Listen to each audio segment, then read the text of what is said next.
RTF Sports Talk. That really shows what happened. If you came to prove, there's no reason to prove. RTF Sports Talk. RTF Sports Talk. RTF Sports Talk. RTF Sports Talk.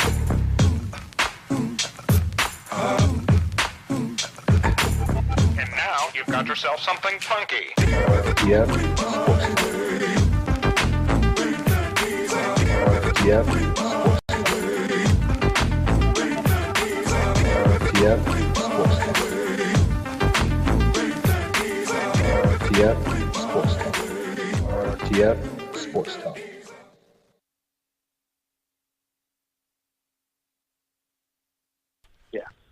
Welcome to RTF Sports Talk. I am Michael Buckhouse, the host of the show. I am joined today, as always, with Billy Hatton. Billy, how you doing today? I'm doing all right. Ready to roll, man. Cold and sunny El Paso. Ready to talk some sports, though. And speaking of cold and sunny, here in Louisville, Kentucky, we have Matthew Lyle. Matthew, how are you doing today? Man, I'm doing good. I don't ask why. This is probably the worst show I've ever done, but I'm excited for this one. I woke up this morning. You know, usually, we do this in the middle of the day. I wake up and I kind of procrastinate and I put things off until more time for the show. I'm sorry, but for this morning, man, I just woke up. I got to read them, and I was wanting to start talking about them right there in our message. And I was like, oh, so I don't know. The questions are about about the normal, but just this morning, man, I felt it. So let's hope this is a good show. Well, Matthew, let's go ahead and start this show. And I'm going to ask you this first question here. Packers 49ers game.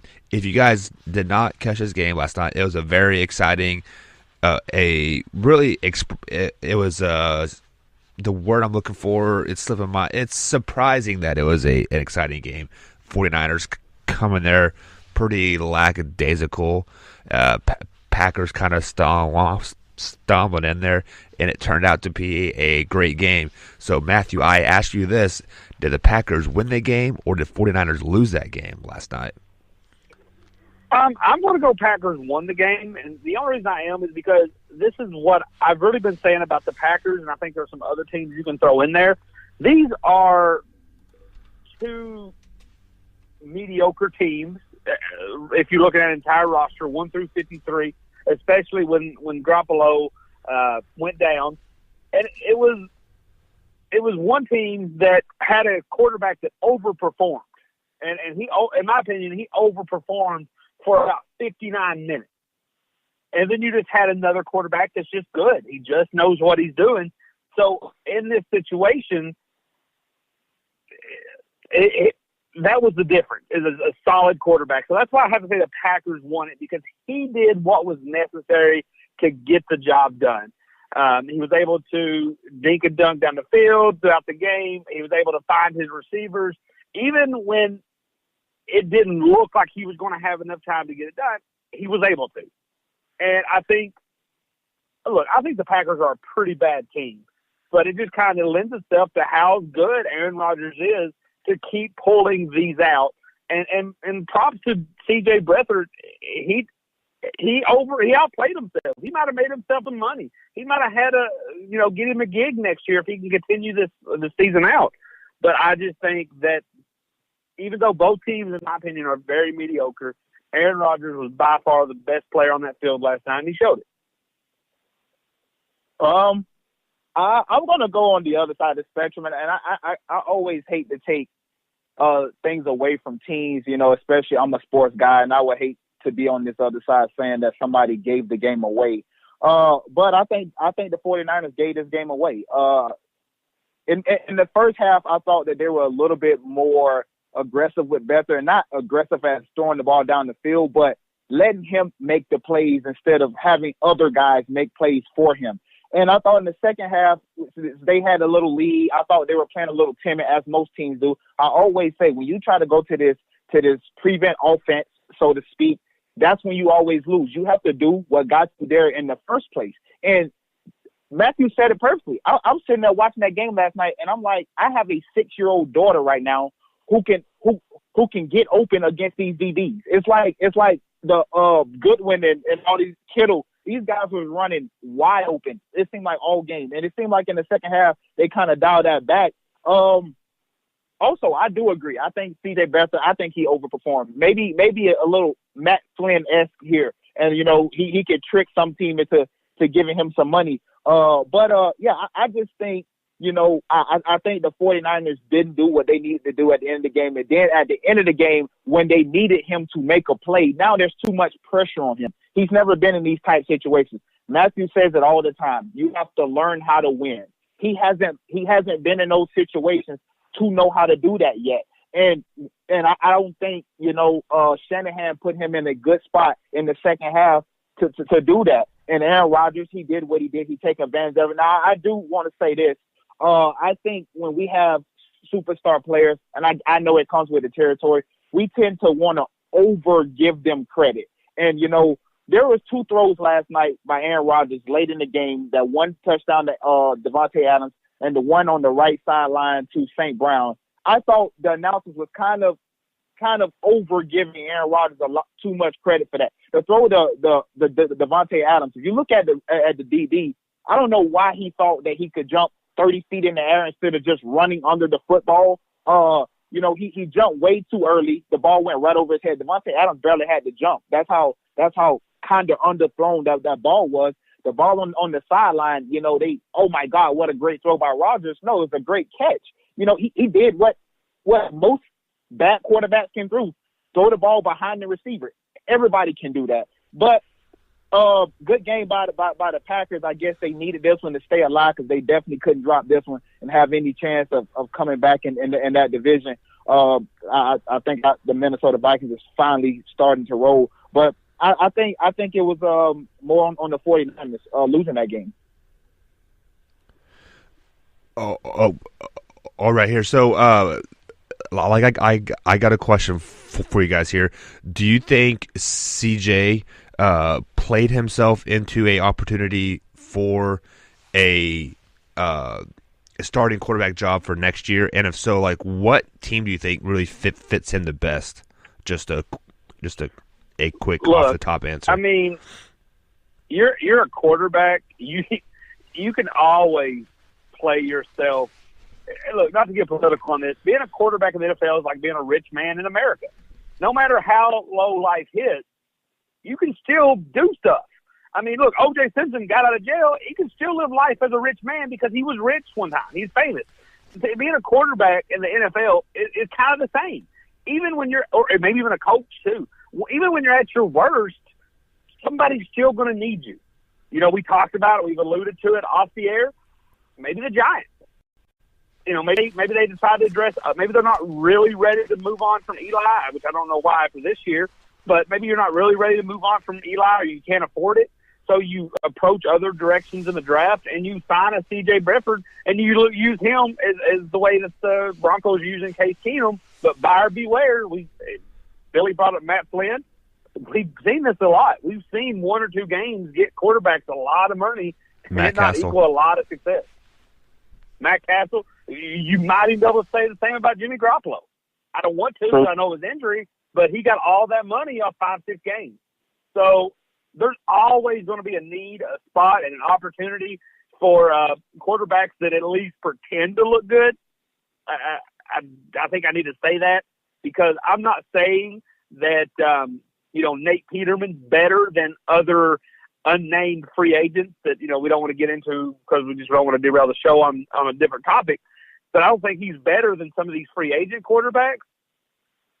But he fits the system, and management can pretend that he's their future, the fan bases.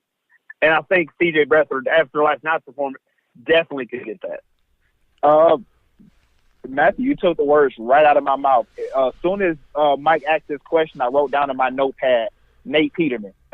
I mean, this guy has thrown 3 touchdowns, 9 interceptions, and it seems like the Bills, I guess that's all they have. I'm not sure. Now, I heard that they did sign a veteran quarterback. I'm slipping his name right now. But that goes to your point that as a quarterback, you're always going to be needed. At some point, some franchise is going to say, hey, We need you to come in, spot us a game or two while this guy recovers from whatever it is. And it's the nature of the game. It's quarterback. There's always going to be a spot for you. So I agree. Could he? Yeah, but I don't think he will. But I mean, anything is possible in the NFL when you're thinking quarterbacks. So, I know we're going to get to into this later in the show, but I saw a stat before the game last night that anytime Aaron Rodgers throws the ball over 50 times in a game, he is 1-5. I do believe, if I remember correctly. Last night he threw the ball for 46 times. Do you think the Packers need to address that tailback spot for them to even be a 500 team by the end of the year? I don't know. Only reason I'm going to say no. I think they can get there just because I think Aaron Rodgers is capable of doing that. And I think there is that sweet spot of throwing the ball 40 times and then 50 times. I think there is a sweet spot in there. The only reason I'm going to say no, and I know that Billy could argue this or anybody could argue this with the weather and all that, but I don't – the Packers aren't built for the slow burn. The Packers aren't built to get in a 10-7 game with you. The Packers are built for Aaron Rodgers to put up 24 to 38 points and then hope you can't in Lambeau, in the cold, against hoping to turn you over on a sack by Clay Matthews or maybe with the corner they drafted out of Louisville, drawing a blank on his name. Maybe he can intercept you. There's things like that without getting a penalty. They're not built to ground and pound, in my opinion, and that's not even it. You could bring in Le'Veon Bell would be a good for a passing, but you could bring in Melvin Gordon or Saquon Barkley, and I still think you're built for that on the other positions on the field. So I think they're built to let Aaron Rodgers go out and get you a win like they did last night. I agree. With Matthew at this point, I think that's the way the Packers do it. Aaron Rodgers is their go-to. Even when they had decent running backs in the past, it was still pass-heavy with Rodgers. And I think that's the difference between, Brady and a lot of these guys. Is Brady, to me, and I'm not saying a lot of these guys don't care about winning, but for me, and this is the one thing I always admire about Brady is he doesn't care about the stats. Just give me the W at the end of the day. So that means handing the ball off to my rookie running back, Sony Michel, 24 times against an undefeated Chiefs team. That's what we're going to do. I think the Packers, teams like the Packers, the Saints with Breeze, I think these guys are just built, no matter who they have in the backfield, that we are a gunslinging team. We're gonna win and lose with the arm of our quarterback. And so I think the Packers, that's the way that they have to win. That's the way that they're wired. You give Aaron Rodgers the ball and you let him work. So yeah, I agree. I think that's the formula for winning. All right, guys. So let's go ahead and move on to the next topic of today's show. Le'Veon Bell. He told the media about 2 weeks ago that he planned on returning Week 7 or Week 8 back to the Pittsburgh Steelers. It is now confirmed that he will be returning back to the Steelers Monday, October 22nd, because the Steelers are on the bye week, and they actually don't practice until Thursday this week. It has been quoted that Le'Veon Bell says, I missed the game, and when I get back, I plan on giving it my all, and I still want to I still do want to go out there to win the Super Bowl, which that doesn't makes no sense to me. But he says he wants to come back, give it his all, win the Super Bowl with the Pittsburgh Steelers. So Matthew Lyle, the question comes to you: how will the Steelers welcome Le'Veon Bell back on October 22nd? I don't think they will. I don't. You can say what you want, because we've heard this with other athletes. We talked about this with Dez Bryant. We've heard this with Colin Kaepernick. We've heard this with other players saying, hey, in 10 days he's going to sign a contract, or in 5 days he's going to do this. Back when this first came out, literally the day after Earl Thomas broke his leg, I said, this makes no sense to me. Nothing has changed. Actually, Le'Veon Bell may have gotten a lot of sympathy from non-Steeler fans after seeing what happened to Earl Thomas, after seeing somebody handling quote-unquote the right way and then having it blow up in their face.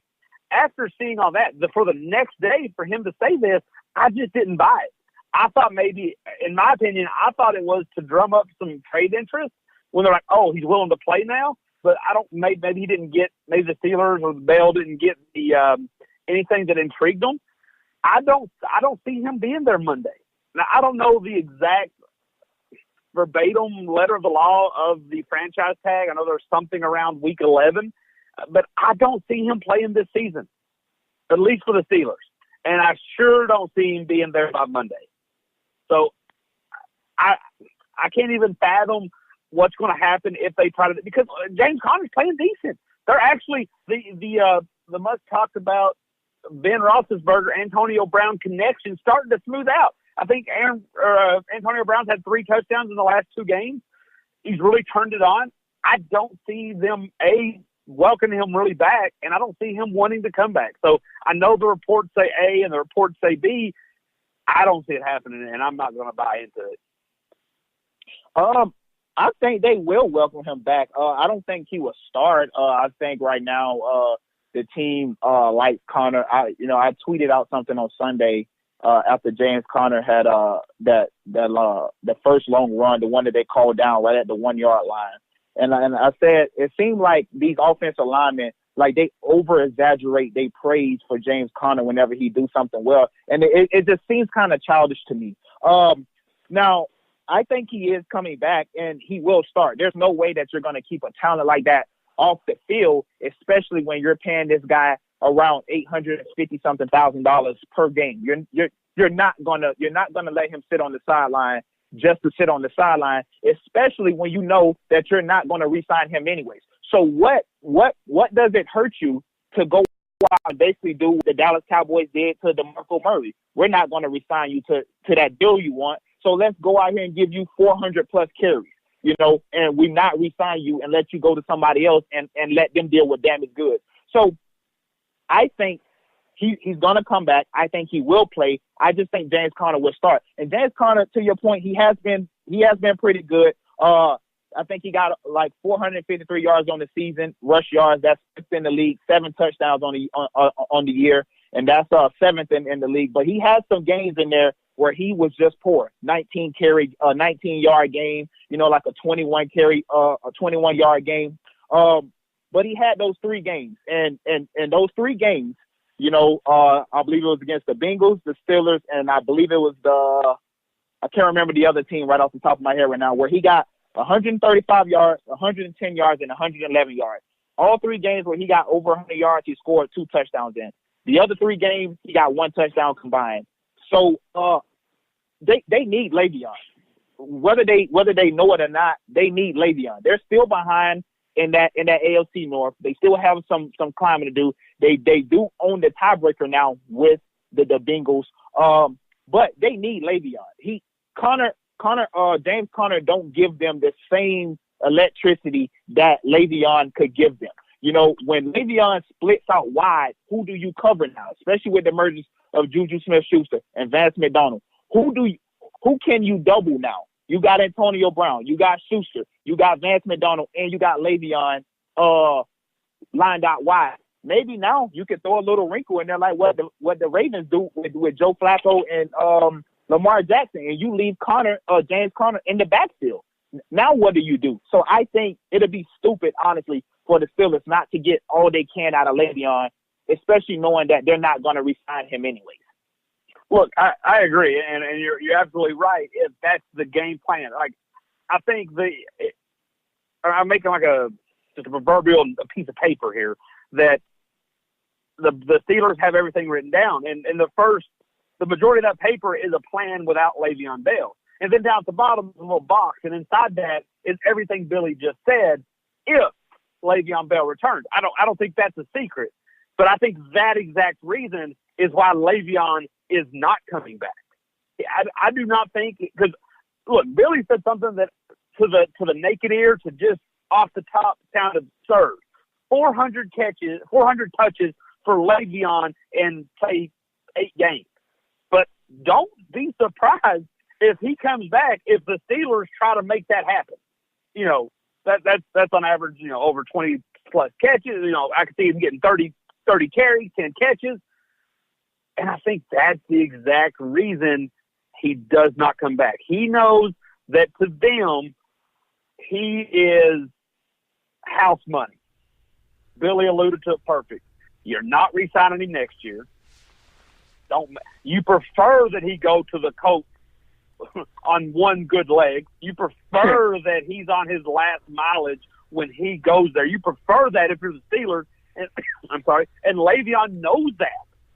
And Le'Veon knows that it behooves the Steelers to get a fresh running back right now when everyone's linebackers aren't. When everyone's DBs aren't as crisp and fresh as they were a month ago or 2 months ago, depending on if he came back. Everybody knows that the Steelers have the most to gain. Even because Billy, as well as I do, the nature of the NFL, the greed of those owners. Let's just say he comes back this week, has roughly 10 games. And in that 10 games, he rushes for 2,000 yards. He receives 1,000 additional yards. He comes up with a total of 30 touchdowns. Wins the Super Bowl for the Steelers. Those guys are going to still find a reason not to pay him. His money, in my opinion, is not being affected one way or the other. Because even if he puts on that amazing season, averaging 20 yards a carry, absurd to think about, they're still going to say, man, you're almost 30. Man, you racked up 3,000 yards in 10 games. I don't know how that's going to treat your body. They're going to still find a reason to not pay that man what he's wanting. I think Le'Veon knows that. I think Le'Veon's just going to sit this season out. And like I said a couple weeks ago, with the injury to Earl Thomas, everyone outside the city of Pittsburgh, even if you don't like it, has to say in an honest moment, I get it. I get it now. I don't think he's coming back. Okay. I agree. You said it. You said it perfect, Matthew. And that was some of the reasons for what you just said, and the reasons that I brought up. That was part of the reason why I thought that he would just wait it out to week 11. What's the point? You already sat out 6 games so far. It's week 7 coming up. Obviously, you're not going to report this week. What do you have to lose at this point? Because you done missed out on $855,000 seven times already or 6 times already. So clearly, to you, it's not about the money. So what would you come back for? If you love the game of football, as you say you do, why weren't you there week 1? So for me, you done sat out this long. You might as well just come back week 11, sign your franchise tender. That way you can be eligible to sign as a free agent anywhere in the offseason. But I don't think he does that. And I just think you said it. The owners are greedy. Doesn't matter what he do for that organization. They still won't re-sign him. And it's a dicey situation here. So even with the emergence of James Conner, possibly being that second tailback that Bell needs to basically get in there and get those tough 3 or 4 yard gains plays, you don't think he would see the upside of that and stay with Steelers in the end? No, there's no upside for it. If anything, you got to remember, like, these athletes are wired different. They probably look at the way James Conner's been playing as kind of a slap in the face. I don't think he has any reason. I don't think he has any interest, motive, or reasoning to come back. I agree. All right, guys. So let's go ahead. It benefits him at nothing at all. All right, guys. So let's go ahead and switch gears to the NBA. Tonight, NBA season tips off. We have the 76ers at the Celtics and Thunders at the Warriors. So the question of the day, the month, the off season is, Matthew, who you got winning the East? Just the East? Look, I don't think this is going to be – I'm going to say something that's going to hold for the West too.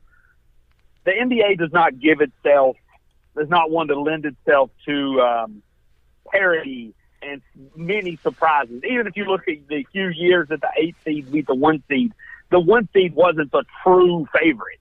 It wasn't the, there's been years that LeBron Cavs wasn't the 1 seed, that Boston was the 1 seed, or someone else was the 1 seed. Still not the true favorite.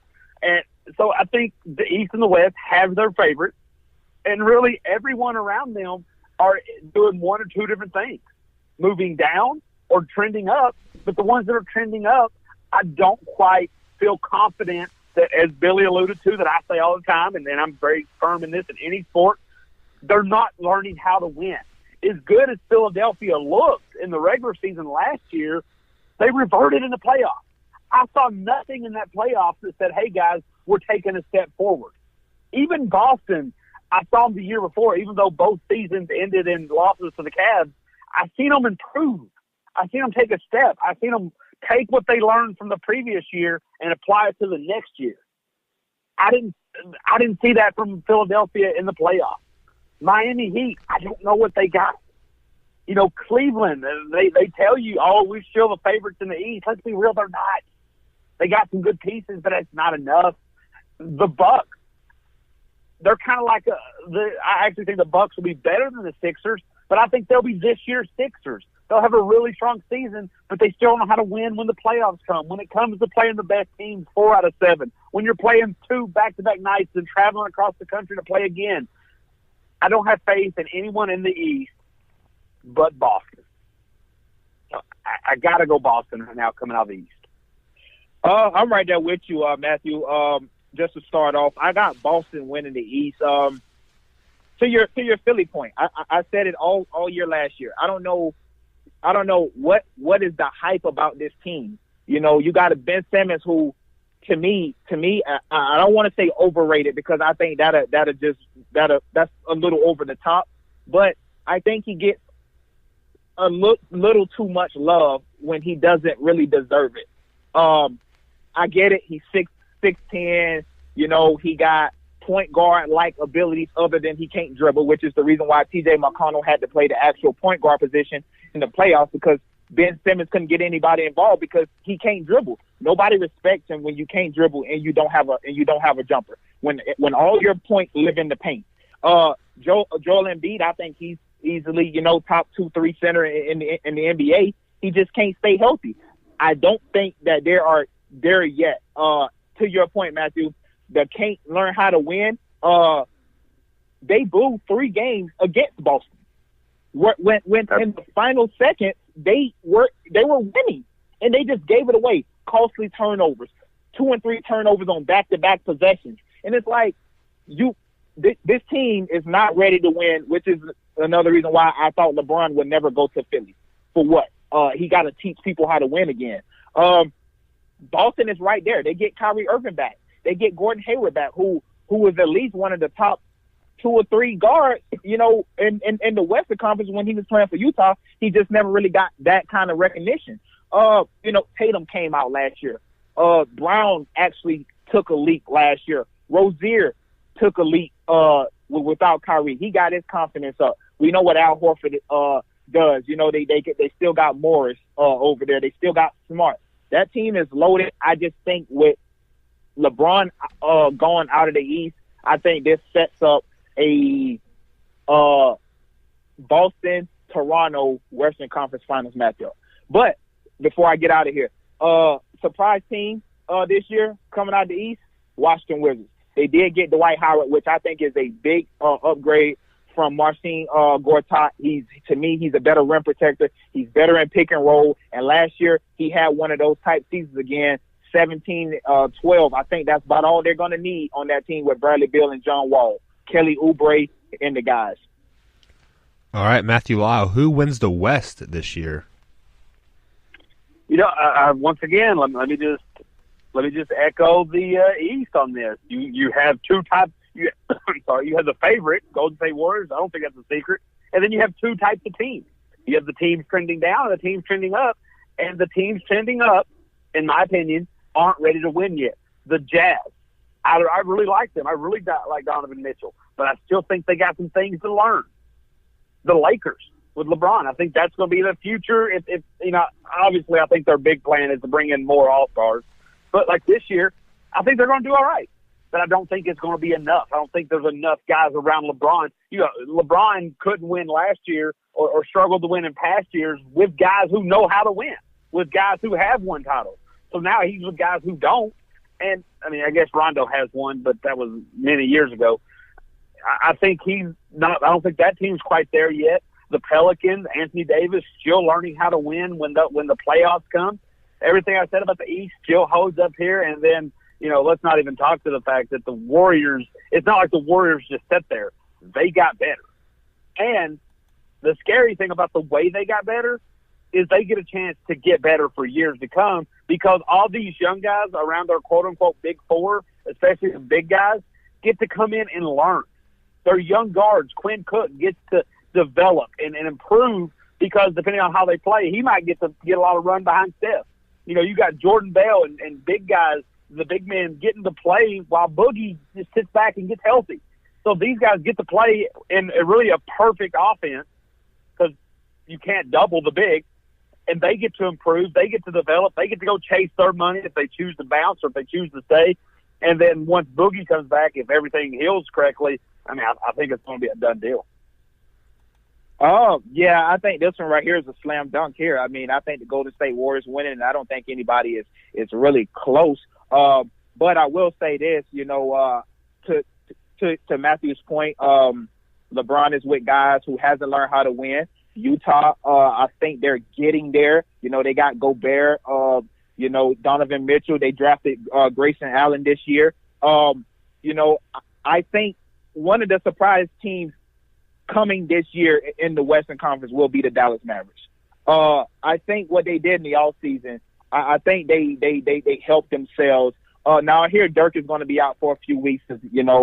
He's getting up there in age, but I think Dallas will be a surprise team. But I think this is the Golden State Warriors seasons to lose.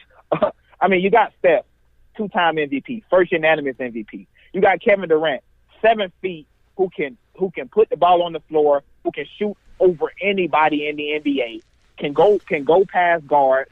Can go past bigs, can shoot over guards. It's really unfair. And to Matthew's point, it's not like everybody else was getting better. Like teams were actually adding pieces and all of that stuff. And the Golden State Warriors was like, "Oh, we're good."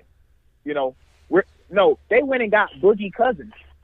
And to your point about the young guys, Matthew, Jordan Bell was already having a really nice playoffs last year, even a pretty good finals last year. Now imagine what that does for him now with no JaVale and no Boogie to start the year off. This guy is going to get crazy amount of experience. He's going to be probably the breakout player of the year this year. I can already see it because to your point, Matthew, you can't double anybody. Who are you going to double? Right. Who you going? And if you do double, you're going to leave somebody open. So I think the Warriors. This is the Warriors to win. I think they're going to cruise in the regular season because they talked on and on about how tiring it is to keep going to these finals. So I think they're going to do the Popovich thing. Me and Matthew talked about it on the podcast one time. They're going to find a few ways. Steph got a sore ankle here. Quinn Cook, get your big moments in there because he actually slipped up in the playoffs last year. And he almost cost them one in the finals. That is. I think he gets that valuable experience. I think all these other young guys, they get valuable experience, through the season. I think it's the Warriors and nobody else really. All right, guys. And then the crazy thing is, just one about the young guys. The Warriors can use that as trade bait. If they get Jordan Bell balling out by the All-Star break, maybe Boogie's really healing well. Maybe you trade him for a first-round pick or something. I don't know, or maybe you trade him for another big man to, maybe you set your future up really well. And who knows that Jordan Bell's really that good or if he just plays really that good in a very efficient offense.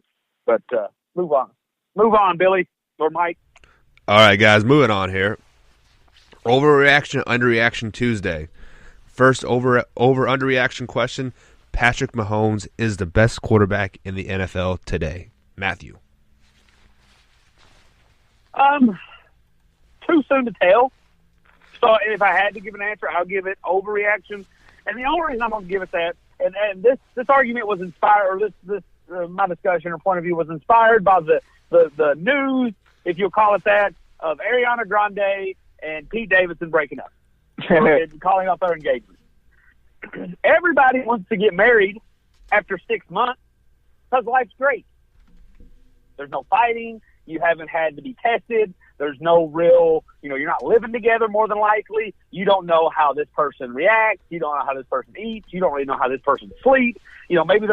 Maybe you're a neat freak and the other person likes to come home from work and just flop down on the couch and throw their stuff everywhere.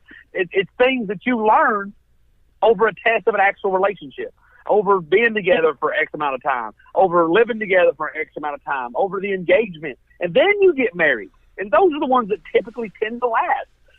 Patrick Mahomes has done a lot of things to really, really impress me. We talked about this a couple weeks ago.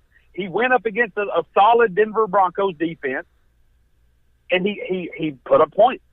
He played against arguably a really good defense. Now, after the Dallas game, it kind of loses some of its luster, but he looked really good against Jacksonville. And then he took a maybe not as good of a defense, but arguably a smarter defense, the way Belichick likes to prepare, and he competed. He got it done. He struggled in the first half, but he came out in the second half, and man, did he look good. And he was going up arguably against the best offense. He was going toe-to-toe. He did not get discouraged. There's a reason Tom Brady and those guys waited till there was no seconds on the clock, really, to kick that field goal. They did not want to give Patrick Mahomes 1 second. So there's a reason. But I got more to see. I need to see the things that come in the trials and tribulations of an elite quarterback. If you want to look at Tom Brady's, Aaron Rodgers, and Drew Brees, who I think are the elite that are active now.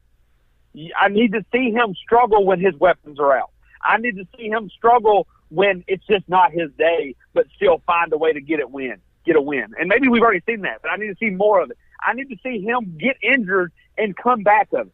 We've seen Tom Brady from a broken leg or a torn ACL. We've seen Aaron Rodgers and Drew Brees with shoulder injuries come back and still get it done. I need to see him get hurt. I hope it doesn't happen, but I need to see some sort of injury and him to say, hey, that's not me. I'm not Deshaun Watson. I'm not Marcus Mariota. I'm not these guys who once I get hurt, I really can't be relied on. I need to see little things like that. I need to see what's going to happen when it's a monsoon. What's going to happen when it's a foot of snow. What's going to happen when my team's just not playing it, but, man, this team is. What's going to happen with things that, I hate to say it, things that take more than 10 games to figure out.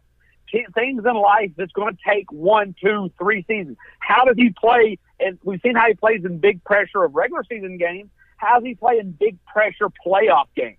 How does he play Super Bowl lights, cameras, action, everywhere around him? How does he play then? Let me see a little bit of that, and then I can go from there. Before I start, I'm just going to ask you a question real quick, Matthew. Do you think Carson Wentz is a top 5 quarterback in the NFL? Right now, I'm going to say no, but I think he has all the potential in the world. Okay, just like I talked about, I need to see how he started to look better against the Giants. I need to see how he looks week in and week out coming off that injury. Well, I'm going to say I think Pat Mahomes right now, not taking into account lifetime achievement awards, I think right now this season the best quarterback in the NFL plays for the Kansas City Chiefs. To me, this season. Now maybe next season he may falter a little bit. Maybe you get that sophomore slump. We seen it, we hear about it. But right now in 2018, the best quarterback in the NFL plays for the Kansas City Chiefs. He is now 18 touchdowns on the year, 4 picks. He's been battle tested. He went to Denver and played in Mile High, and that's not a tough place to play. And the thing that I'm more impressed about with Patrick Mahomes, and we know he got the weapons of Kelsey and Hill and all these other guys. The thing that I am most impressed with, and that is his ability to bounce back when things aren't going well for him. and it's been like that for the past few weeks. When things are not going well, he will find a way to make things go better in the second half. It seemed like once he played bad, it seemed like he comes out in the next half and he plays lights out. And you've seen the mutual respect that Brady has for him. Soon as the game are over with, Brady raced right over to the other sideline and found Pat Mahomes. That tells you something. This guy is the real deal. Now, the one thing I will say, Matthew, I think this was probably the best point that you made. All your points was good, but I think this was the best point. How is he, and God forbid, let's knock on wood, how does he react coming back from injury? Because that's the true test of a guy, especially playing a contact sport such as football. Are you going to be timid? Tom Brady tears the ACL. Are you going to be timid in the pocket when guys get around your feet? Are you going to get happy feet? Are you going to, try to throw off your back foot every single play because you don't fully trust yourself yet? So I think the injury situation is a really, really good point. How will he respond coming off of injury? To that point, and as a fan, on a side note, I really had to hold my breath because tell me after Tom, now granted it's been 10 years since he tore his ACL, tell me that dive that Tom Brady made in the end zone did not look like the exact one that Carson Wentz tore his ACL on. Yeah, exactly. But let me ask you a question, Billy. You asked me a question on that, and rightfully so, good point. I can't argue with what you said, but I need you to really quantify what you just told me by that saying that. So let me say this. Let's just pretend you had a say in this. You got the Buffalo Bills, who is the second worst offense in the league. You would have coached young, questionable, that hasn't really made his mark. You're down by 7. You're down by 8 points. You got to get a full touchdown and a 2-point conversion, and you got 20 yards. You're on the 20. You got 80 yards to go, 2 minutes to do it. Who are you putting back there? At quarterback? Yes. Oh, see, and I wrote that down in my notes, so I'm glad you asked me that. I'm taking Tom Brady. I think that's simple. I think Tom Brady is probably one of the most clutch players that I've ever seen in my entire life. You get him the ball with any amount of time left, you can pretty much expect something fireworks to happen.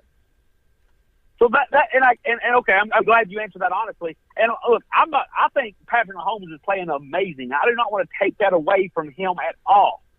But if I can't say strip away, and I'm not saying give him scrubs, give him trash out here, but you strip away Andy Reid, who's really good offensively and does really good when he's got a good quarterback.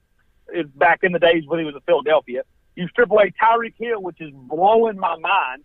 Travis Kelce, who, depending on what day of the week it is, you could argue is he 1 or 1B or 2 as a tight end, greatest tight end in the league. Other great weapons, Kareem Hunt, who just keeps really shocking me, who I thought was having a sophomore slump, but seems to be tearing out of that. And are you still that comfortable with Patrick Mahomes? So I said, who's the worst offense in the league? It's Arizona and Buffalo and the Tennessee Titans. Arizona's got me fit, so I'm going to throw them out. Both those teams have young coaches who aren't exactly offensive gurus, so I'll take those. Now, give me a drive where everything's against me. I'm losing. It's not like we're tied and I have to just get us in field goal range. I'm losing, and I not only have to score a touchdown, I have to get a 2-point conversion to do so. Who is my guy? I want the best quarterback in the NFL back there, and I couldn't say it's Patrick Mahomes yet. I can't argue with any of those points, to be honest. I just can't because you asked the real question. You asked the real question. If your life is on the line, who do you want back there? Give me Tom Brady. As much as I hate to say it, give me Tom Brady. That you know that guy's a proven winner, and he's been doing it since his rookie season in the NFL. Give me 12. And like I said to the point, I don't want to sound like I'm taking anything away from Mahomes. This is like that young couple that you see on Facebook for 3 or 4 months. It looks cute, has all the makings in the world. I just need to see more. And right now, I didn't want to put the words there, but you put it out there, life on the line. I can't give that to Mahomes. Not yet. Not yet. All right, guys. So next overreaction, underreaction question. Los Angeles Lakers, 50 wins. Matthew.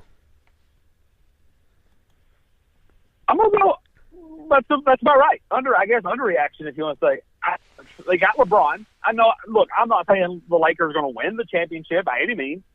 But in the NBA, where you have a lot of bad teams, where you play a lot of back-to-backs, and guys just don't seem to be as competitive. Well, I mean, it's obvious they're not as competitive as they once was.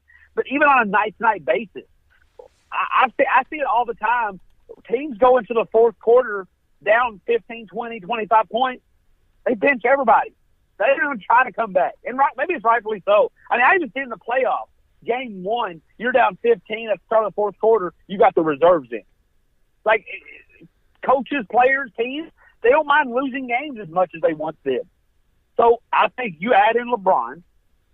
I imagine the vibe around the Lakers organization is going to be off the charts with the new addition. I just think with as many bad teams, the fact you got LeBron, I mean, I think the Lakers over the last couple of years without LeBron have an actual pretty decent regular season record against the Warriors, so any team can beat anybody. I could see them stumbling at 50. Now, I don't think they're going to get 50, but if you said my name's Billy and I'm from the future and the Lakers went 50-32 this year, I'm not going to call you a liar. I'm going to be like, oh, okay, I can see that. I don't think it's going to happen, but it's not absurd to say it would. I'm right there with you. I think it's an underreaction. I think it's right there. The Lakers won 35 games last year. So, you give me LeBron, you give me Rondo, you give me Lance Stevenson, you give me JaVale. I think you can win 15 games. Do I think it'll happen? Maybe not. But, to Matthew's point, if you told me they won 50 games, I wouldn't be surprised. It's only a 15-game jump. Just a quick little thing here. The Portland Trailblazers won 49 games last year. I think the Lakers right now with LeBron, I think this Lakers team is better than the Portland Trailblazers with just, Dame Lillard and McCollum. The Oklahoma City Thunder, with as bad as their chemistry was last year, they were third in the West last year. They were fourth, and they had 48 games, along with the Utah Jazz and the New Orleans Pelicans, and Boogie was hurt half the season. So Anthony Davis' team with a bunch of nobodies except for Rondo in the playoffs, really, because that's when he kind of came alive and they let him start. They won 48 games. So I think the Spurs with 47 wins without Kawhi last year, I think it's possible. I think it's right there. 50 wins is not too much. The only caveat, the devil advocate, the only caveat I'd make to that is we're assuming LeBron doesn't do what I just told you every other team does. That LeBron doesn't take 20 games off. That LeBron doesn't say, hey, we're losing by 15 to the Warriors. Let's go ahead and sit down. Which let me say that. There's nothing wrong with it. I think that's how you got to do it. And with LeBron being in his, 15th, 16th year, I don't expect the man to be 82 games strong, 45 minutes a game. I don't expect that at all. It's actually stupid if he does it. If he wants to compete and continue to compete, he doesn't need to. I don't want to come like I'm bashing it. But if LeBron gave you 45 minutes a game, 82 games this year, he himself is worth 50 wins or 40 wins at least. I mean, you think about it. In his 16th season last year, he led the league in minutes and he played all 82. I don't foresee that happening this year. I'm with you on that. I don't foresee that. All right, guys. So not a huge overreaction, but yeah. All right, yeah, so I agree. So moving on to the final question of the under overreaction, with the loss to Georgia to LSU on Saturday, the two team theory or the two team hopeful from the SEC teams in the college football playoffs is out the window. Matthew, we'll start with you. No, that's overreaction. Because we set the whole scenario off Georgia losing this game, because Georgia. I mean, if everything pans out for the rest of their season, they're still going to be in the SEC championship.